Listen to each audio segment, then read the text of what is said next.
Olá, hoje vamos falar sobre um tema que está a mexer com a vida de toda a gente, a tecnologia e o futuro do trabalho. A grande pergunta no ar é: será que ela vem para nos libertar ou para nos controlar? É isso que vamos tentar perceber. Bem, esta conversa não é de agora. Há décadas que ouvimos duas histórias bem diferentes. De um lado, uma espécie de utopia, a tecnologia a libertar-nos das tarefas chatas e repetitivas. Do outro, uma visão mais distópica, um futuro de controlo e vigilância constantes. A questão é, qual das duas está a tornar-se realidade? E é exatamente aqui que chegamos ao ponto central, ao grande paradoxo da coisa toda. A tecnologia é, sem dúvida, uma espada de dois gumes. De um lado, a promessa é brilhante. Pensemos, mais produtividade, novas indústrias e serviços que nem sequer imaginávamos, mais riqueza a ser gerada. Parece ótimo, certo? Só que, do outro lado, há uma sombra bem real a acompanhar esta promessa. E essa sombra é o medo. O medo de perder o emprego, de um trabalho cada vez mais precário e de uma sociedade com uma desigualdade social cada vez maior.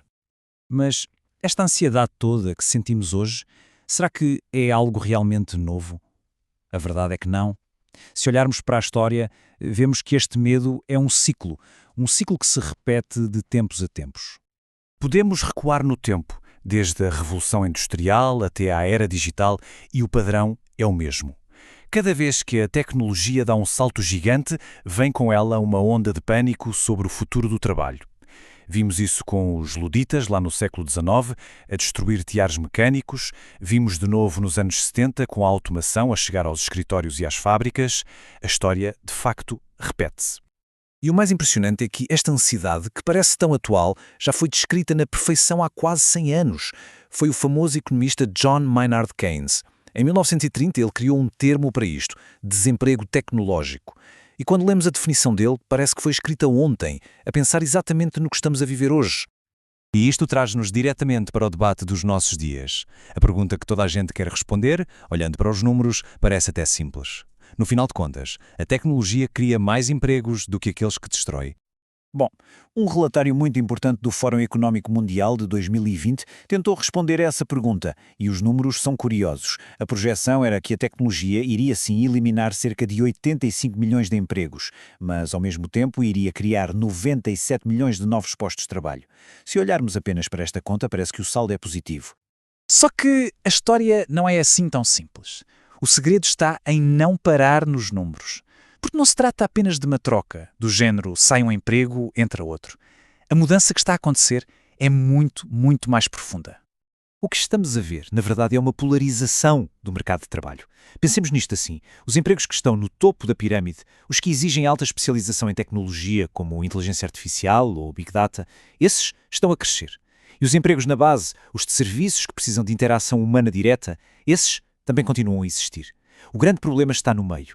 Os empregos de qualificação média, com tarefas mais rotineiras e administrativas, esses estão a ser espremidos pela automação. E esta tendência para um trabalho menos estável não é só teoria, vê-se em dados bem concretos. O exemplo forte vem do Brasil, onde em 2021 a taxa de trabalho informal atingiu os 40%. 40%. Isto é um reflexo direto do crescimento do trabalho precário através de plataformas, que muitas vezes não têm as mesmas proteções de um emprego tradicional. Portanto, esta mudança da estabilidade para a precariedade acaba por nos forçar a olhar para a base de tudo, a própria relação jurídica entre quem trabalha e quem contrata. O conceito clássico de empregado está a ser totalmente posto em causa. Historicamente, falava-se em subordinação clássica. A ideia era bem simples. Havia um chefe que dava ordens diretas. Dizia o que fazer, como fazer e quando fazer. O controle era claro, direto e pessoal. Só que o trabalho mudou, tornou-se mais descentralizado. E com isso surgiu uma nova interpretação. A subordinação é estrutural. O que é que isto significa? Bem, aqui talvez não haja um chefe a dar ordens o tempo todo. O controle é mais subtil. Existe porque a pessoa está completamente inserida na estrutura e na dinâmica da empresa, sendo uma peça essencial para que o negócio funcione. E isto leva-nos para uma espécie de zona cinzenta que os especialistas chamam de parasubordinação.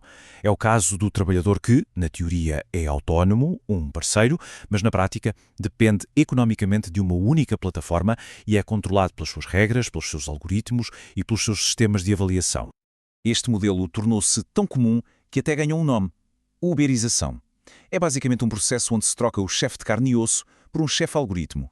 É a aplicação que dita as regras, os preços, as condições de trabalho. E tudo isto muitas vezes é apresentado como uma parceria, quando, na verdade, esconde uma nova e eficiente forma de controlo. Certo. Então, perante tudo isto, em que ponto é que ficamos? É fundamental perceber que o futuro não é um guião já escrito, uma batalha pré-determinada entre humanos e máquinas. A tecnologia por si só não tem um destino traçado. O ponto-chave é precisamente este.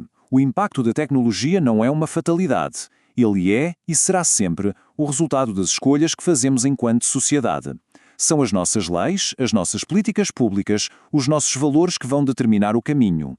Se a tecnologia será usada para aprofundar a desigualdade ou se será uma ferramenta para construir um futuro mais justo. Portanto, a grande questão que fica não é o que é que a tecnologia nos vai fazer. A verdadeira pergunta que temos de fazer é, com todas estas ferramentas poderosas nas nossas mãos, que tipo de sociedade queremos construir? Que regras devem orientar este novo mundo do trabalho? No fim de contas, a escolha está nas nossas mãos.